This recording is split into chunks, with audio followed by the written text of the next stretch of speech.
Welcome to Mission Evolution Radio Show with Gwilda Wiyaka, bringing together today's leading experts to uncover ever-deepening spiritual truths and the latest scientific developments in support of the evolution of humankind. For more information on Mission Evolution Radio with Gwilda Wiyaka, visit www.missionevolution.org. And now, here's the host of Mission Evolution, Miss Gwilda Wiyaka. What's the origin of modern pharmaceuticals? What were the options before dealing with disease prior to the current medications? Could there be critical wisdom we left behind? Mission Evolution Radio TV show is coming to you around the world on the X Zone Broadcast Network, xzbn.net. With us this hour to explore traditional plant medicine is Robert Rogers. Robert is a professional member of the American Herbalist Guild with over 50 years of experience. He's the author of over 60 books on plants and fungi. He has taught plant medicine for 26 years at both college and university level and has a clinical practice for over 20 years. He's the author of over 20 peer-reviewed papers for clinical professor in family medicine at the University of Alberta. He's also a fellow of the International College of Nutrition. His website, selfhealdistributing.com. Robert, thank you for joining us on Mission Evolution. Oh, you're welcome. Nice to be here. So I understand you're an herbalist. Where'd you get your training? Well, my training began basically in the early 70s when there weren't a lot of herbal schools. So I'm partly self-taught and partly went to a few colleges. One of my first instructors, I went to a conference in Alert Bay in British Columbia with Norma Myers, and a traditional healer. And then California, England, Spain. And I did a 2-year apprenticeship in Peru back in the early 80s. And then I started my first clinical practice in 1984 in Edmonton, Alberta. How did it go over so early? I mean, 84, that was a while back. How did it go over? Well, I was the only herbalist in the whole city, so that helped a bit. and the fact that I helped a few people, and then I would help. Then word would spread to their neighbors or to their relatives, and my practice first really was heavy with regards to people from Eastern European ancestry. From Germany, Poland, areas where herbal medicine was considered just the time of day. Whereas in North America, it really, in the early 70s, it was almost extinct, and it just became revived again. And today, of course, it's blossoming, but there were times there where it was not really well accepted. Yeah. So is a comprehensive knowledge of the human body critical for effective herbalism? Absolutely. You should know, I would say anatomy is somewhat secondary, but physiology is absolutely imperative. You have to have a background and know how the whole body is interrelated. And I think that's really important. And when I used to teach my classes, that was the first thing we would zero in on as physiology. Yeah. So the physiology that they teach at the college level now, is it the same kind of physiology one would need, or is there something more needed for herbology? Well, when I began, I went early 70s. I was in pre-med at the. My mom thought I should be a medical doctor, and I didn't. But the physiology then hasn't changed much. It's still, biomedicine is really still a very biomechanical approach to the body. That is, that the heart is a pump. And, we often forget that it has the ability to release up to 8 different hormones that adjust the beat and the temperature and the way that the body responds. So it's more than just a pump. That's for sure. Yeah. I was thinking our physiology is a little limited. It is. Yeah. I wrote a holistic physiology course about 20 years ago, and it's probably, outdated today. Things are changing so much. Well, I hope it's a good change. That's all I've got to say. So what degree did your studies incorporate the biology portion? Yeah, so I finally graduated with a Bachelor of Science in Botany, and that led me to I went on a quick trip with a good friend who's passed, but we hitchhiked through North and South America for a while, and then I came back, and six of my friends had bought a little quarter section of land in northern Alberta on a large lake called Lesser Slave Lake, and I went up there, and I was shocked because I had a degree in botany and I didn't know one plant in the forest, not one. And and so that began my studies, and I had an interest always in how plants can help healing. And I was fortunate that on either side of the piece of land where I was living were two indigenous healers, one a woman and one a man.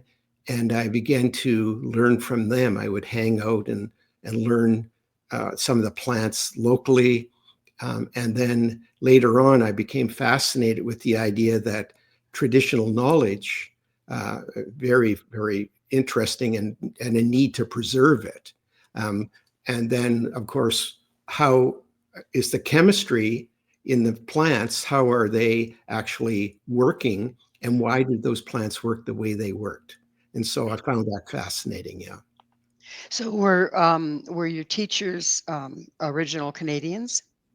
Yes, the two that were in my original were a Rose Auger. She was a Cree medicine woman, and Russell Willier, who actually many years later, Dr. David Young, who I knew quite well from the University of Alberta. I used to go in and teach a class for him in fourth year ethnobotany, and ethnomedicinal properties. And the three of us wrote a book that came out in 2016 called A Cree Healer and His Medicine Bundle. And why I liked it was that very few Indigenous healers, many of them have passed on now, would not want to share their secrets of how plant medicines work for them, which is unfortunate, I think. But anyways, he did. And so we wrote that book, and luckily it's been very well received. Yeah. I would imagine. I would imagine. My original teacher told me something, and I want to run it by you. He was Lakota, and he said that plants know what you need, and every year they're different because every year is different, and therefore you will be different. How true that is. Yeah, I can relate to that. Absolutely. When I lived in Peru, I would often engage with the local Indigenous healers there. And I say, well, how do you know that that plant does what it does? And they would look at me like I was some kind of, a little Dumbo. And they would say, well, the plant told me. Exactly. It tells me. Exactly. So Yeah. Yeah. If I you're want in on listening. that. I want in on that. How does it tell you, right? Yeah. Yeah. So how did you really first become drawn to herbology? I think I was drawn to it because as a child, when I was 6 years old, I was living in Halifax, Nova Scotia, and my uncle came back from the Korean War. And unbeknownst to our family, he moved in with us and he had tuberculosis. And unfortunately, fortunately, I was the only one who actually became infected. The other members of the family escaped a little better than I did. But, through a series of, treatments and whatever, I also discovered this part of myself that I didn't know later what it really meant. My mom used to have all these canning jars under the porch, and I would fill them with water and then take flower petals from the garden and put them in the bottles and then put them in the sun and then drink the water. And So you're only making about infusions, right? exactly like a Yeah. flower essence. And Uh-huh. and only about 15 years later, I discovered that actually I was treating myself with flower essence therapy. Yes. So yeah. So I started young. Yeah. Apparently. So what prompted you to do that? Just uh, No Where'd you get idea. that information? You know? Yeah, yeah. They often say when you're around 6 to 7 years old that somehow you are given a gift of knowing what your passion in life is. And I think I was fortunate that way. Yeah. Life purpose, if you will. Yes, exactly. So how old is herbology? Uh, as old as people have been on the planet, I would say. Um, People have, I often said, I would say to my herbal students, I said, at the end of 3 years of with time with me, I hope you could be popped onto a desert island summers and you would be able to pick up a plant that you don't know the name of, but by smelling it, tasting it, and experiencing it, you would be able to tell what part body system it would be good for.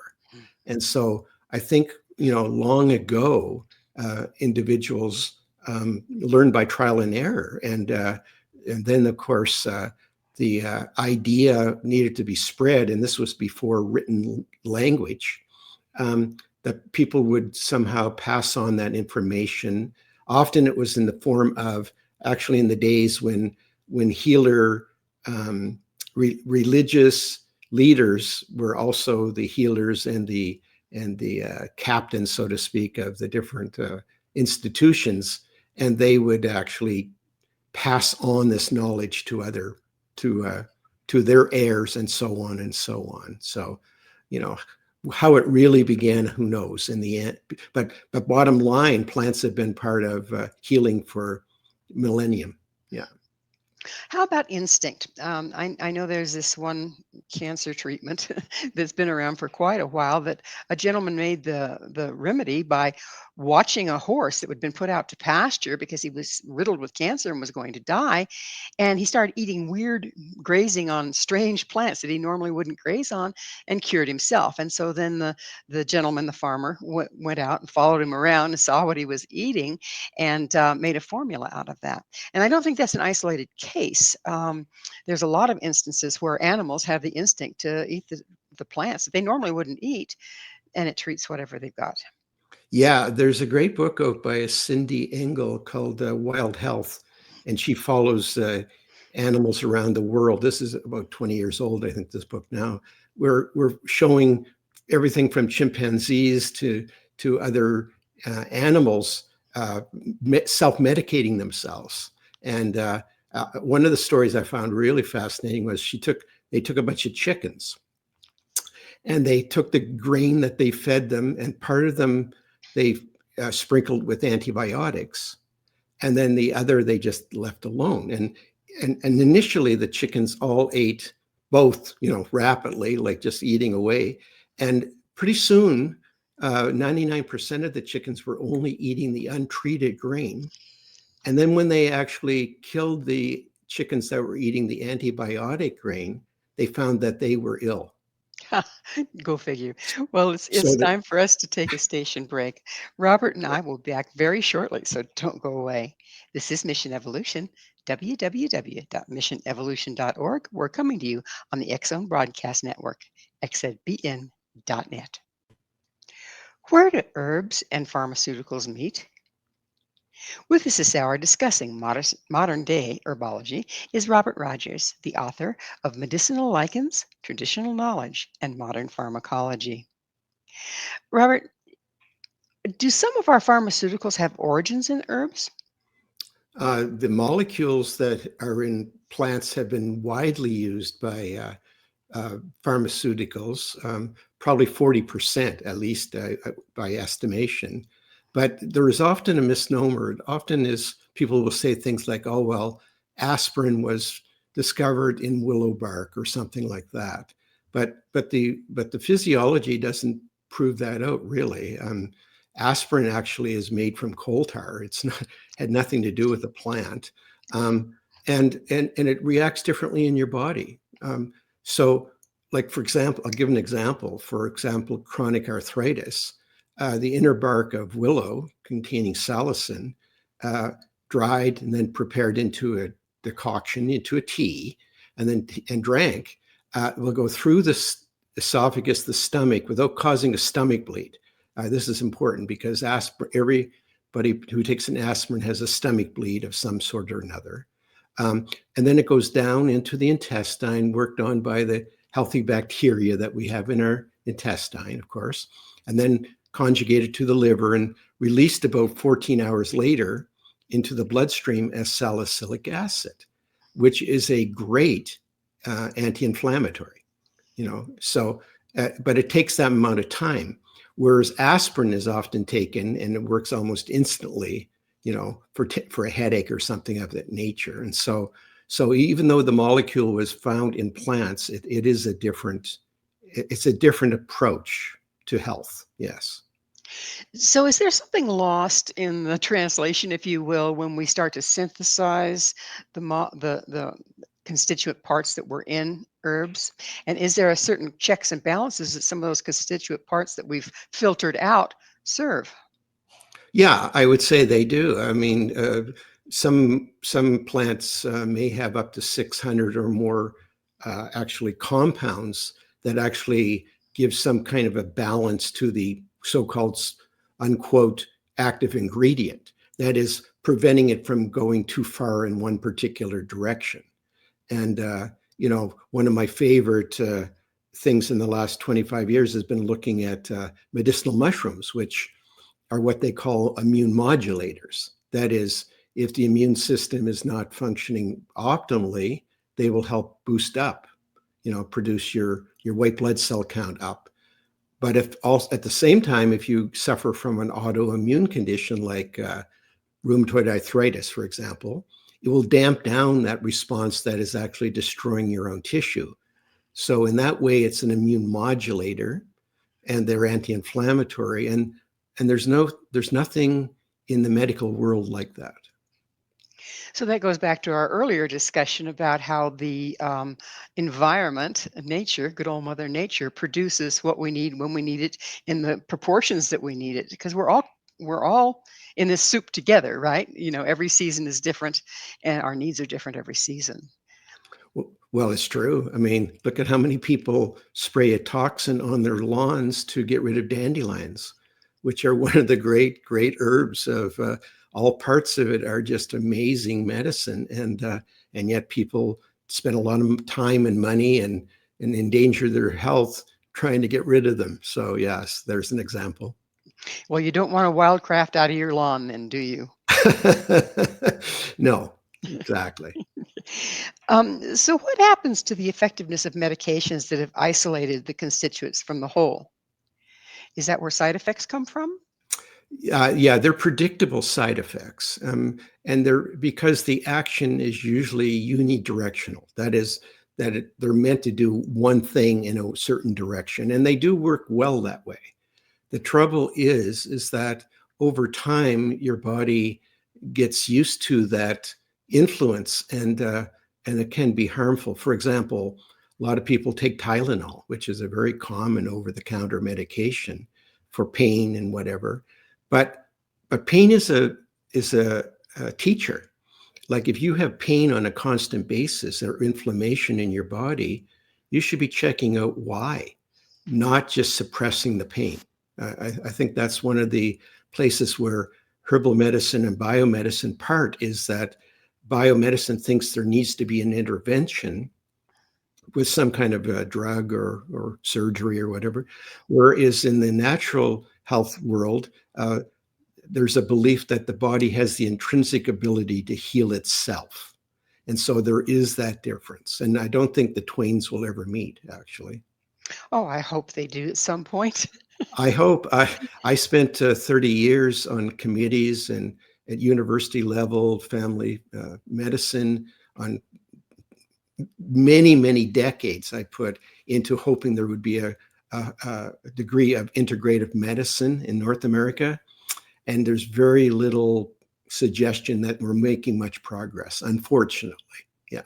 Well, right now, our doctors get their education from the drug companies, basically. That's all they have time for is have the drug reps come and tell them what the latest, greatest is, and here's some samples. They Well, they that's don't the have time for anything unfortunate. else. Yeah. And I think there is a bit of a pushback from younger medical doctors that they don't want to be so cozy with the drug companies. And yet that is what their training consists of. I mean, I remember I was on a committee that we were trying to introduce 2 days of nutrition into the 3-year medical training, and they couldn't find room for the 2 days, if you know what I mean. And you are what you eat, right? Yeah, exactly. So I understand some herbs do have side effects. Do they overall tend to have some less than drugs? Well, some of them are, like I say, predictable and usually is associated with dosage. I think it's really important that people who look at taking herbal medicine, they understand that, especially some of the more alkaloid-rich herbs, they can be dangerous, and you need to, be specific. But a lot of herbs are more tonic, and they tend to, over time, just increase the efficacy and strength of different body systems. But yeah, you have to be careful, and certainly herbal drug interactions. And I've written books on the topic. That can be really can be somewhat serious, particularly with cardiovascular risk. People who are taking drugs for conditions like ACE inhibitors, or taking something for hypertension or cholesterol, etc. They should be very cautious about what herbs they take at the same time. Absolutely. It's interesting because I think there's this misunderstanding that, oh, well, if it's an herb or a vitamin, it's safe, and people don't tend to look at where it's not safe, what dosage needs to be, or what it can't mix with as far as drugs go. Right. Yeah. So herbs and vitamins are two different things. Would you just describe the difference, please? Yeah, well, herbs are plants, and they're extracted in different methods, and some are, certainly you want to be looking at organic sources of plant material, but vitamins are generally put together by the 5 major pharmaceutical companies in North America. They provide all of the different ingredients for these vitamin companies that put them together in different ratios. And I'm much more a fan of eating whole foods than I am of taking a vitamin pill, to be honest with you. Yeah. Well, a lot of times I say, well, if you have this vitamin is going to be good. Or if you have that vitamin is going to be good. However, as I understand it, vitamins only do good if you're deficient in them. Exactly. And if you're deficient in them, your best source is food. There are some exceptions. I used to find, for example, in some cases that, a supplementation for a period of time with B6, or sometimes with a mixed tocopherol vitamin E or something like that would be beneficial. But unless people actually did the effort to change their diet, to change the way they think about their relationship with food, usually that was the bottom line. That's usually what made the difference. Does it come down to absorption? Partially, yeah. I would say I had many cases where people would come in and show me that the supplement they were taking came right through their whole body, undissolved. And so, yeah, I would say that because oftentimes tablets would have a certain type of shellac type coating on them to make them glide smoothly and glide right through. So Glide right on through. yeah. So I'm much more. I prefer liquids, but eat your whole foods. I love, for example, I love sprouts, and I love microgreens, because these are foods that are vital, and they just have everything in them, and at the beginning of life. And so those are, superfoods, I consider. Yeah. Which brings me to another topic: live food versus dead and preserved food, or live herbs versus ones that have been dried and encapsulated. What's the difference there? That's a great question too. Well, dead food, we know what that's all about, and there's aisles of it in the grocery stores. That's the part of the grocery store I stay away from. The difference between live herbs and dried herbs, that's controversial to some degree. The bottom line is, herbs for centuries, the only ones that were available were dried. I mean, the word drug actually means dried herb. That's where it came from originally, drug. And so that was the only way to preserve them, was to pick them and dry them and whatever. Although in Europe, for example, Benedictine monks and other people in the monasteries, they would make these elixirs or wine tonics using fresh herbs from their monastery gardens. And even today, if I have my druthers and I teach my students this way, I would say there's about 80% of the herbs that are from my part of the world, which is Northern Canada. If the herbs are actually taken fresh and then produced into a fresh tincture, that is using a high quality alcohol, organic alcohol, you can't beat that. That is some of the best medicine that you can actually get from plants. Yeah. So are you talking about wild crafting? I am. So wild crafting is a big part of what my students do in this part of the world. And in general, bioregional herbalism all over the world is really the way to go. I often think, in Northern Canada, why would I want a herb who knows how old from Australia or China or South Africa when a plant that does the same thing is right outside my back door? And so, And yeah. does the wisdom of choosing local things because you're local, does that apply there? I think so. I think there's something to that. And particularly the more you look, for example, over the years, I think in my area, there's only about 1,200 herbaceous plants in Alberta. That's it. That's not many. And I know about 600, about half of them quite well. And they cover every possible organ system issue or metabolic condition that you could possibly think of. And and they're right there for people to take advantage of, or that they can certainly plant in their backyard. Yeah. And it's probably limited how many people there are versus how many wild growing ones are, but planting in your backyard makes a lot of sense. Yes. Yeah. Yeah. Well, it's time for us to take a station break. Robert and I will be right back to continue our discussion. Please stay right there. This is Mission Evolution, www.missionevolution.org, and we're coming to you on the X-Zone Broadcast Network, xzbn.net.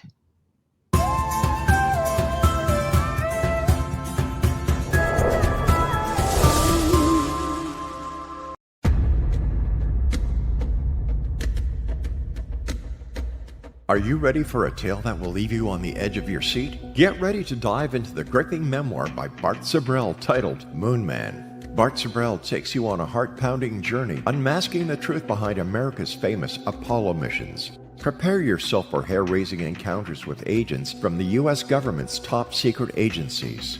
In Moon Man, Sibrel fearlessly reveals his real-life espionage adventures, shining a light on one of the CIA's best-kept secrets. Brace yourself for shocking revelations, including Sibrel's discovery of privately recorded audio exposing an Apollo astronaut's chilling plot, a plot orchestrated by the CIA. That's right. As Sibrel unveils this groundbreaking evidence, it becomes clear that there is much more to the Apollo missions than meets the eye. Could it be that we've been deceived all along? Moon Man is a gripping page-turner that challenges everything you thought you knew. It's a mind-bending journey into the unknown, where the line between truth and fiction becomes blurred. Don't miss this opportunity to uncover the secrets hidden for decades. Let your curiosity guide you as you join Bart Sibrel on his quest to find the truth. Moon Man, available now at Sibrel.com. That's Sibrel.com. Prepare to have your beliefs shaken to the very core.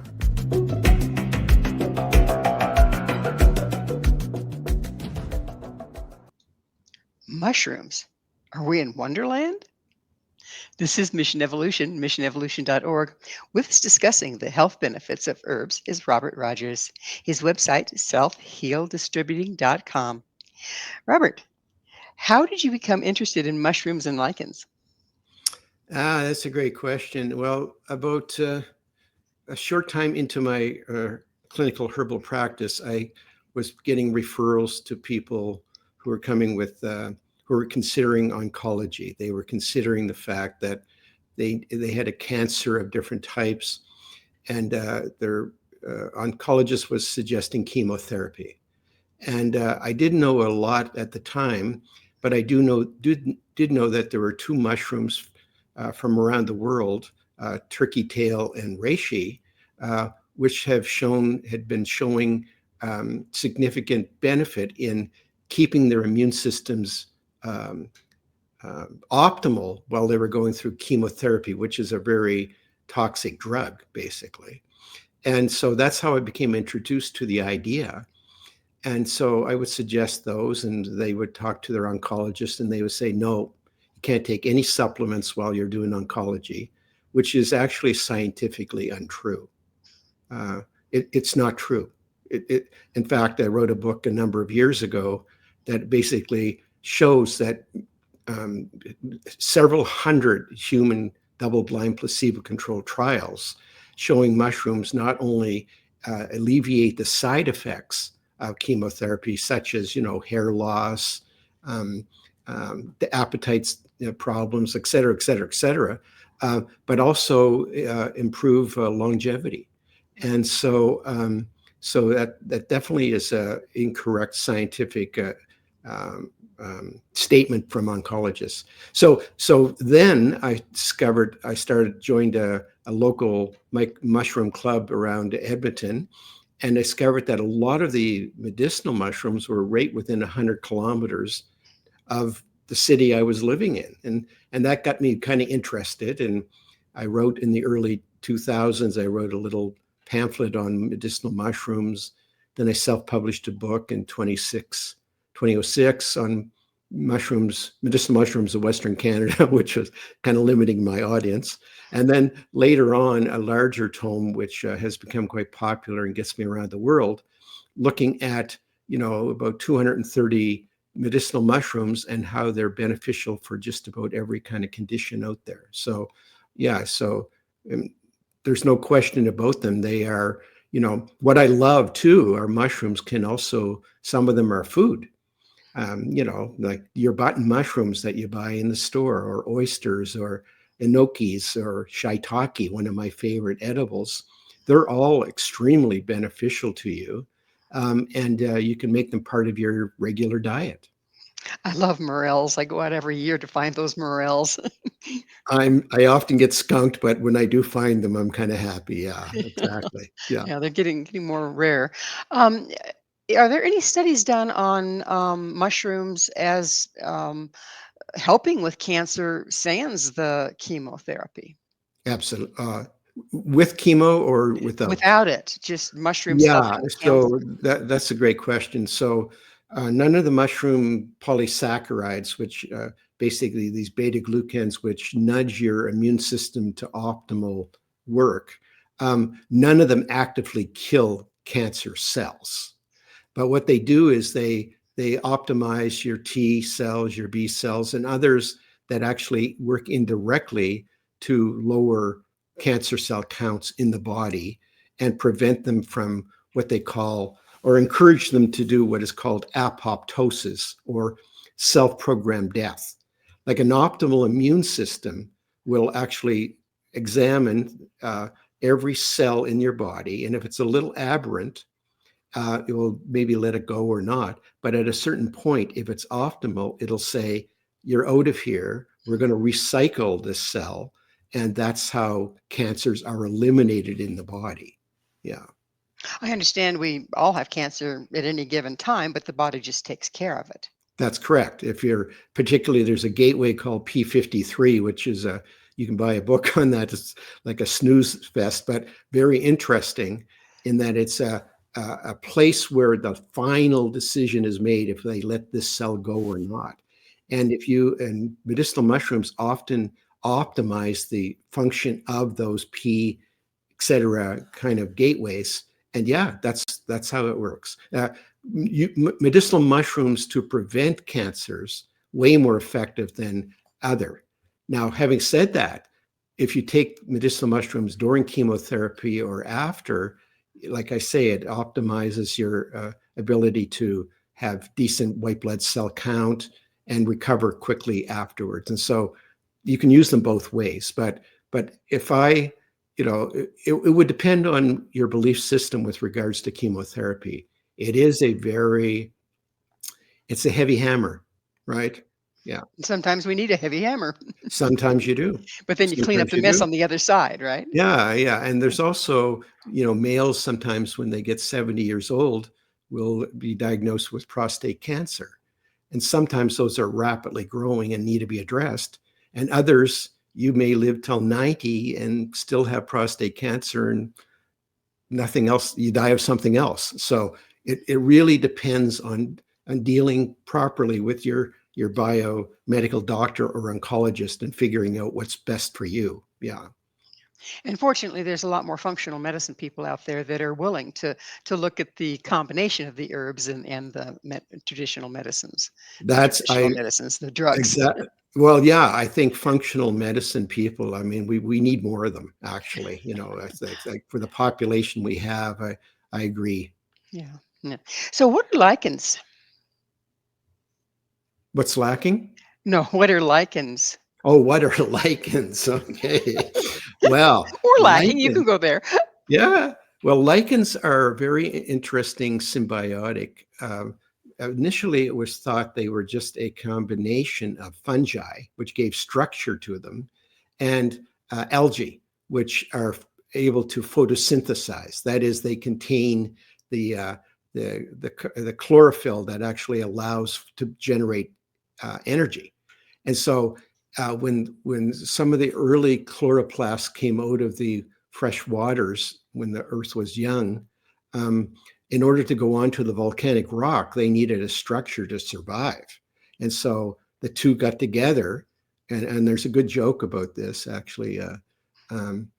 Annie algae and Freddie fungus met each other, and they got together, and then they got married. But now it's on the rocks. Oh, It's a Robert. bad joke. But basically that's what they are. And only about not even 10 years ago, a really brilliant guy, Toby, who works, he's on my alma mater at the University of Alberta. He discovered that there's 3 and 4 different types of bacteria in there and other compounds that they're all living commensally together, and they form these communities which help them survive and thrive. And so they are amazing. And what interests me about them is a couple of things. One is that a number of them have compounds in them that are very highly effective for a number of our severe chronic illnesses like cancer and diabetes and respiratory conditions, et cetera, et cetera. But they also have compounds in them that are synergistic with some of these antibiotics that no longer work well because of resistance that has taken place. That is, we have a lot of drug-resistant bacteria, and there's about 5 or 6 of them that are killing people every day in hospitals because the antibiotics no longer work. And synergistically, some of these lichens, when they're combined with what would be considered antibiotics past their prime, they actually increase their efficacy by 10 times or 30 times, or in one case, 700 times more powerful. And so I like the idea that natural compounds can be combined with existing antibiotics to help this really serious health epidemic that we're facing. Because drug companies are not spending a lot of money on antibiotics. There's more money in lifestyle drugs and things like that. And so, unfortunately, as was predicted when Fleming discovered penicillin, he said, eventually these will not work anymore because they're overused. Oh, And interesting. What a prophet. yeah. I mean, people go in with a viral cold infection, insisting they get an antibiotic. And now, fortunately, doctors are telling them, no, you don't need an antibiotic. But Well, for years, the this, yeah, antibiotic doesn't touch a virus, does it? exactly. And so that's what's gotten us to this point, as well as the fact that 80% of the antibiotics produced are fed to animals that go into our meat supply, like into our chickens, into our beef, et cetera, and our pork. So that's where the resistance has come from, the Because it overuse of antibiotics. And so, so we still even though it was given to the animal, you are what you ate, right? So exactly. you're getting the antibiotics from the meat. You're getting that template, which actually encourages you to have no resistance anymore to that antibiotic. Yeah. So, yeah. Wow. Wow. Amazing. And then there's do the lichens, how do they treat your gut lining? I know that antibiotics can be problematic with your digestive system. Well, they can be. One of the things that I like to look at is some of the traditional uses. When I wrote a book about this subject, traditional knowledge. How did indigenous healers in North America use these lichens? And then you look at what they were used for. Was they used for example, a common name for one is called lungwort, right? Wort being a name for plant, and lung, yeah. And those were used basically for respiratory problems, everything from, minor cold, flu, asthma, etc., pneumonia. And, in some cases, helping to moisten up a really dried lung condition or irritated condition. Uh, that's interesting. But then when you look at the chemistry of those lichens, why they work the way they work, that fascinates me. I guess I like to have a foot in both worlds. I like to know why it worked as well. Yeah. Does knowing why it worked help you choose which one to give your clients?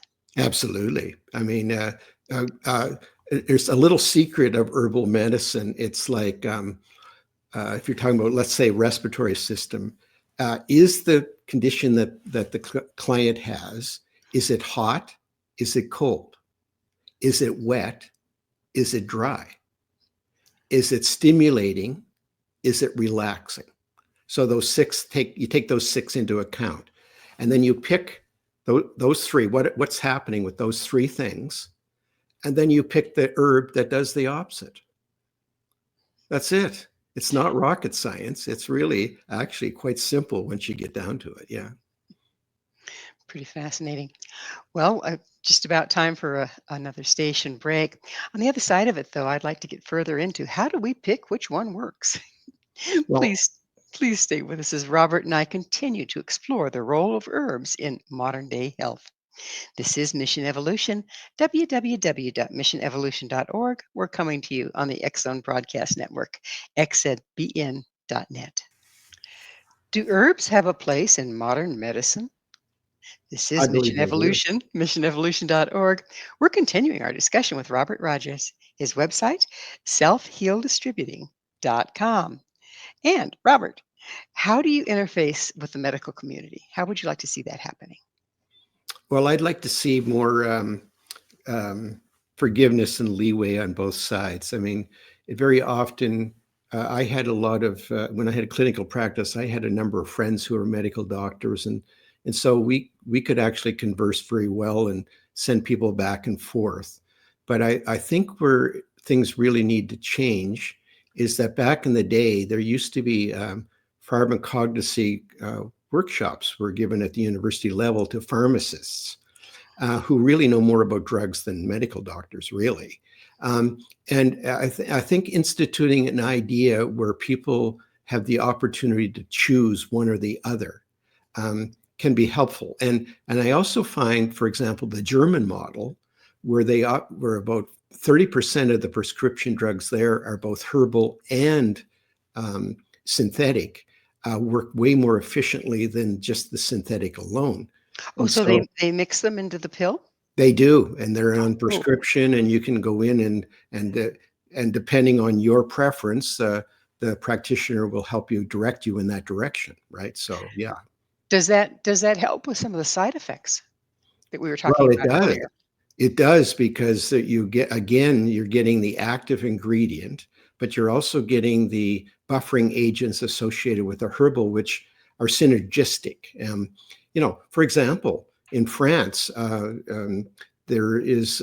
over 10,000 medical doctors who take a 3-year further training in aromatherapy. That is the use of essential oils for treating chronic conditions. Whole wings of hospitals are set up that way. And we don't have anything like that in North America. So, I know eons ago when I was in the hospital in Switzerland. Kind of grew up there, went to school there. They were using essential oils in the hospital there. And I came back here and you couldn't even find them to buy to use yourself. Exactly. Yeah. Yeah, it's So, usually become something that you put into a massage oil or something in North America, right? Yeah. or chemicals that you put on, Yeah. Right. too. So, are essential oils considered in part of herbology?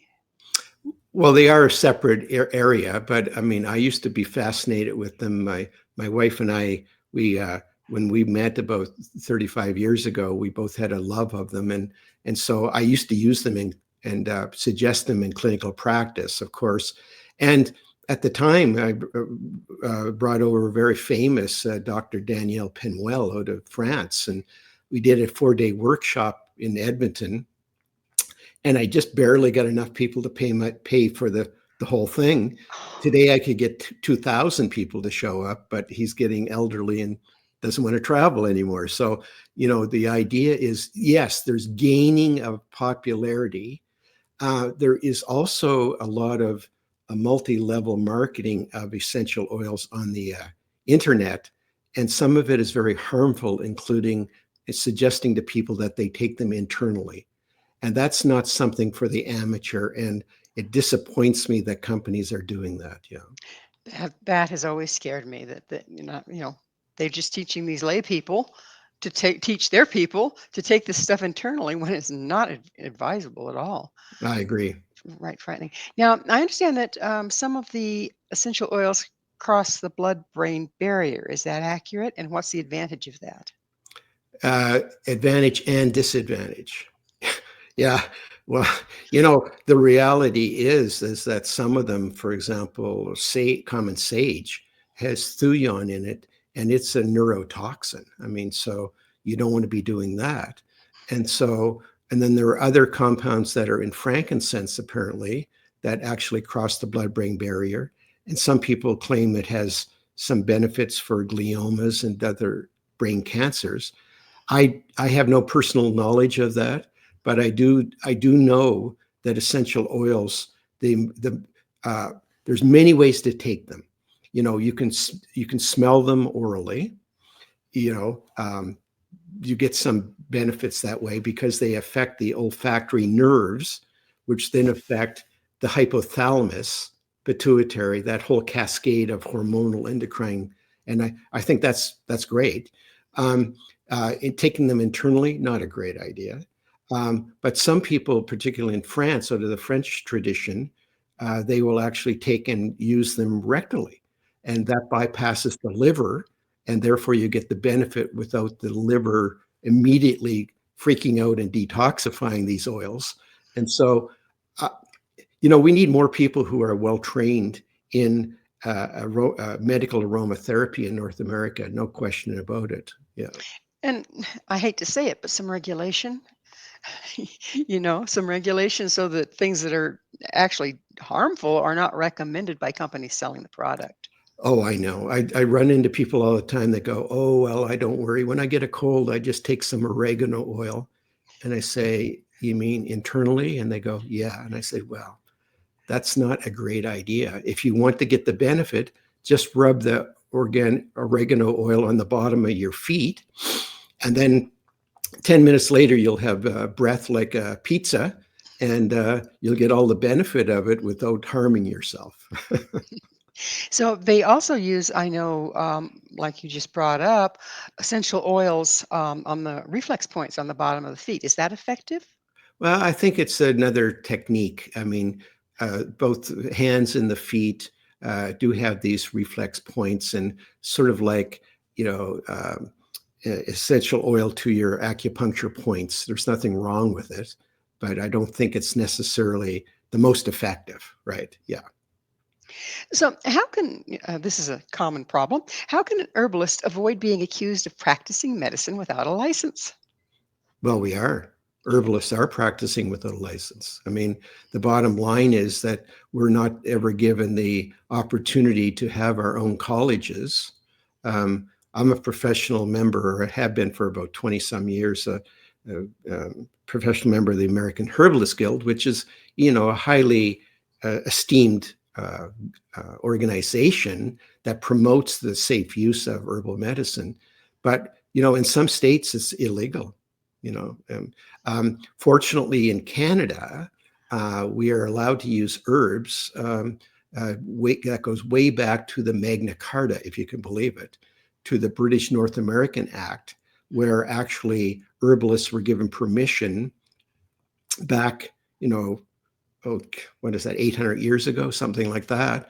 And in Canada, even though they are restricting to some degree what is available in health food stores, if you are a practicing herbalist, you are able to grow or harvest and prepare your own herbal medicines for your own client. And so that's a step that is true in Canada, and it's not always true in every state. I know that. Yeah. Amazing. So, how can you tell when a person's condition is well beyond the scope of herbal medicine? Oh, well, I've called people a taxi who had appendicitis and said, "Here you go." Really, the bottom line is there are different ways and techniques. I used to look at the iris of the eye, they call it iridology, and tongue diagnosis, pulse diagnosis out of the traditional Chinese medicine. All of those are very valuable tools to give you an idea of what is the root cause, and instead of just trying to treat the acute, which could be a headache or something like that. I would say about 8% of the people who came into my clinical practice and their main complaint was headaches, more than half of them got remedied by drinking more water. There's that. Like sometimes sensibility has to take over. So yeah. Trade out that diet pop and have a glass of water. I had somebody with diet pop, they were drinking 8 a day and were suffering epileptic type seizure. Oh my. And when they stopped drinking them, they all went away. Was it diet or was it sugar? I think it was diet. It was the aspartame. Oh, I know that can be nar. Yeah. Well, we're just about out of time, and I would need to ask you, what's your mission? My mission in life? Mm-hmm. To educate people how to take care of themselves. Well, that's simple. It's a beautiful mission because we need to take care of ourselves. I think we've stepped back and turned over our power to a system that isn't really designed to manage us, don't you? You have to be your own physician. You have to be responsible for making decisions about your own health and not just give it up to someone else. And one of the hard parts about that is that sometimes it takes a little bit of education and a little bit of search, but it's well worth it in the end, because then you can feel confident that you've taken care of yourself. And who could be more of an authority on your body than the one that lives in it? Exactly. I agree with you. So do you have a medical referral team that understands herbology? Do I have a which, sorry? A medical referral team that understands herbology well enough that you can refer back and forth at this point? Not any longer. I haven't had clinical practice for about 20 years. I now strictly do a lot of research, writing books, and like to attend conferences and places where I can share my experience with people about, what the last 50 years have been like. So I don't, at the present time, I just moved to a small town, don't have a referral system. So, but, in many of the larger centers, there are groups of individuals who seek out and they find doctors, medical doctors, who are more empathetic to looking at a more natural, holistic approach. And I think that's important. Yeah. I'm with you. So how do you see natural health, such as herbology and coming together, and the regular system coming together? How does that look to you? Well, people have often asked me that, and I said before, I spent a lot of years trying to do some integration. The present biomedical model that we have is super expensive. Hospital costs and the whole apparatus, the machinery, the drugs, everything is super expensive, and it will eventually collapse upon itself. I think it's in the process of doing that, isn't it? It is. And so your community herbalist might be your best bet, especially treating conditions before they get really chronic and serious, like finding ways to eat properly, to look at what you can take in, not just physically, but what you take in terms of emotionally, mentally, and spiritually, like how you are able to bring into yourself the inner wisdom that has always been there. And it goes full circle. Well, unfortunately, we are out of time. Robert, thank you so much for coming on the show and sharing your considerable wisdom. Oh, thank you for having me. It's been a pleasure. Been a real pleasure. Our guest this hour has been Robert Rogers, the author of over 60 books. His latest, Medicinal Lichens, Traditional Knowledge, and Modern Pharmacology. To find out more about Robert, where you can find his many books and all he has to offer, visit his website, selfhealdistributing.com. This has been Mission Evolution with Gwilda Wiyaka. For more information or to enjoy past archived episodes, visit our website, www.missionevolution.org. But please be sure to join me right here next time. This mission will continue, bringing information, resources, and support to our rapidly evolving world.